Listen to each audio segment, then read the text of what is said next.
мындай айтканда туңгуйка уже келип калдык. Мамлекеттин тагдыры мындай жардын четине барып калды. Мындай болбош керек эле. Тилекке каршы легитимдүү бийлик мына ушуга да жол берип койду. Экинчиден, мен ойлодум, бул бир эле шайлоонун жыйынтыгы эмес, бул атайын 4 октябрга даярдалган чоң саясий акция экенине мен эми түшүндүм. Азыр бүт саясий күчтөр биригип, азыркы түзүлгөн кырдаалдан чыгуу үчүн бир эле гана жолу бар. Ал саясатчылардын, ошол 16 партиянын бүтүндөй лидерлери бир столго отурушуп, маселени чечет. Өзү жашоодо өлүмдөн башкасынын баарын сүйлөшүү жолу менен чечсе болот да. Эгер мына ушундай кадамга бара алышпаса, мен айтар элем, мына ошол 16 партиянын лидерлери бардыгы тең мындай жоопкерчиликти мойнуна алып калат да. Эгерде кандайдыр бир кагылыш болуп кетсе.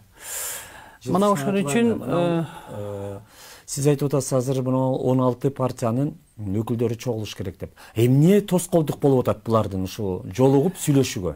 Мен түшүнүгүм боюнча азыр бир эле эки топ эмес. Садыр Бабанов менен эле Садыр Жапаров менен Бабановдун тиги тарапташтары. Бабановдун тарапташтары мына бүгүн эле пайда болуп атат. Бул жерде дагы башка күчтөр бар. Ошондуктан мындай да легитимсиз бийлик орногондо кайсы өлкө болбосун, ал биринчи хаос кап келет. Анан анархия кап келет.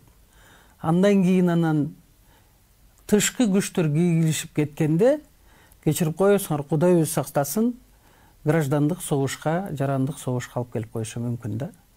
Мына ошондон биз коркушубуз керек. Мына ошондон биздин мамлекетти, элди сакташ үчүн бардыгы тең сүйлөшүүлөргө барыш керек. Мисалы үчүн мен уктум, азыр Атамбаев форумда Бабанов болуп биригип, Атамекендин, Текебаевдин командасы.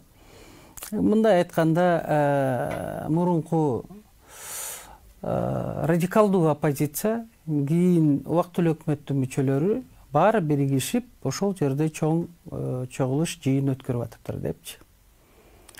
Мен Алмазбек Шаршеновичке кайрылып кетет элем, Атамбаевга.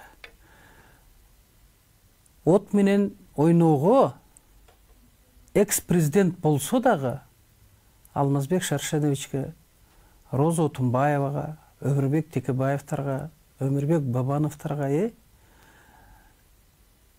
эч ким андай моралдык укукту берген жок.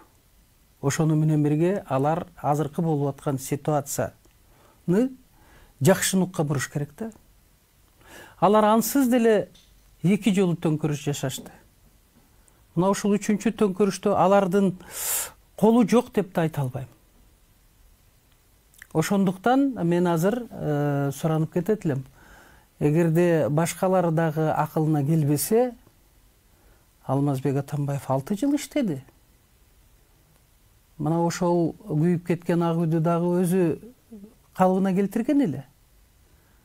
Баарын жасады эле. Көп нерсе жасады. Да албетте ката кетирди. Стабилдүүлүктөн, мамлекеттүүлүктөн, суверенитеттүүлүктөн андан жогору эчтеке жок. Эркин жашайм деген кыргызстандыктаргачы. Мына ошон үчүн азыркы нукка бурам десе, бир гана мен ойлойм, азыр Алмазбек Атамбаев ошону буруш